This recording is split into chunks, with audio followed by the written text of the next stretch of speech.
And welcome back to Game Escape. Today we're going to be looking at Victorious Boxers, Ippo's Road to Glory, released in 2001 here in North America for the PlayStation 2. This is a anime-themed boxing game. It's based on the anime Hajime no Ippo, which I've seen a bit of. Tends to be kind of like a coming-of-age Rocky story that nonetheless tries to impart some knowledge about boxing. And it's an interesting game in a number of respects. First, it tries to really build a fighting system that replicates the strategy of boxing, at least as I understand it. There's a heavy emphasis placed on position in the ring, footwork, counter-punching, and it also, to my knowledge, is the first boxing game to develop a control scheme where you have a one-to-one relationship between the movement of the left analog stick and your player's torso. In this game, if you press the expert movement button, which is the L1 button on the PS2, you can kind of very subtly move the torso of your character and dodge and parry shots. And this is the key to winning fights in this game, which is actually incredibly difficult. This is one of the hardest sports games, probably one of the hardest games I have ever played.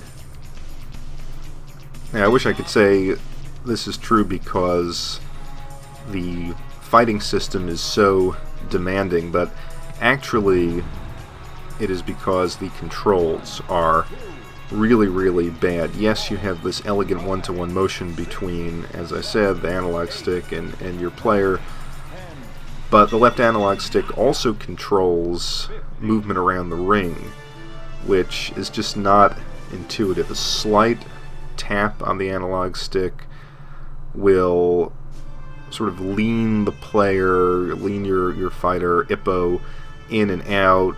Harder presses left and right will move him forward and backward, and then you have to actually press up on the analog stick to circle to your character's left, to the right of the screen, and down to circle back to the right. It's really tough to master. And granted, you can tweak the controls. This scheme that I'm describing to you is one of the tweaking options that I selected, which I thought made the game a little bit easier to play. It was even harder on the default setting. And even though the default setting does preserve kind of the cardinal directions, up, down, left, right, I just found that you really couldn't move effectively. The control scheme that I've described to you is actually shifted 90 degrees, and you can set that in the options.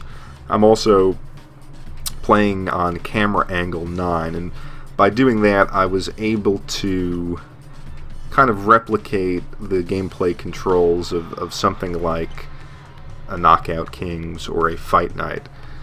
Nonetheless, this is extremely frustrating. You'll have some excellent bouts, you'll be feeling good, and then you'll find situations where you're actually walking behind your opponent, swinging at the back of his head. He'll do the same, and you just get crossed up all the time, and it takes you out of the experience and makes progressing in the game much more difficult.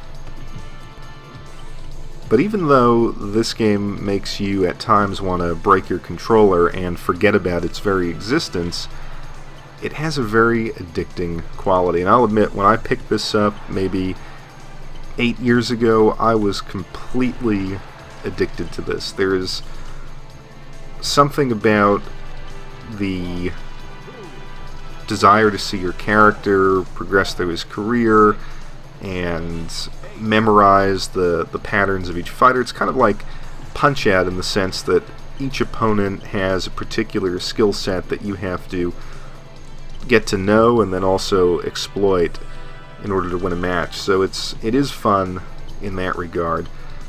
It's also fun if you unlock the boss characters and just play sparring matches between them, because then they're each boss character is weighted in different ways, and so you can have some fun and interesting matches. In a certain sense, it's also like Fire Pro Wrestling in that despite the cartoony graphics and, depending on your opinion about Fire Pro Wrestling, less than perfect controls, you can still have long, engaging, and ultimately very realistic boxing matches.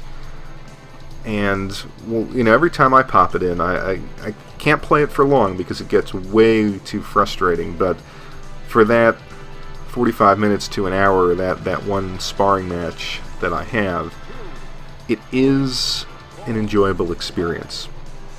The game on eBay nowadays tends to fetch somewhere between $12 and $15. I think if you can find it for closer to $12, it warrants a purchase if you like sports games and if you don't mind the anime stylings of the game. If you are kind of used to and addicted to the Fight Night games, which are great, you may want to stay away from this, although to its credit, this developed that Fight Night style control system about 3 or 4 years before the first Fight Night was released.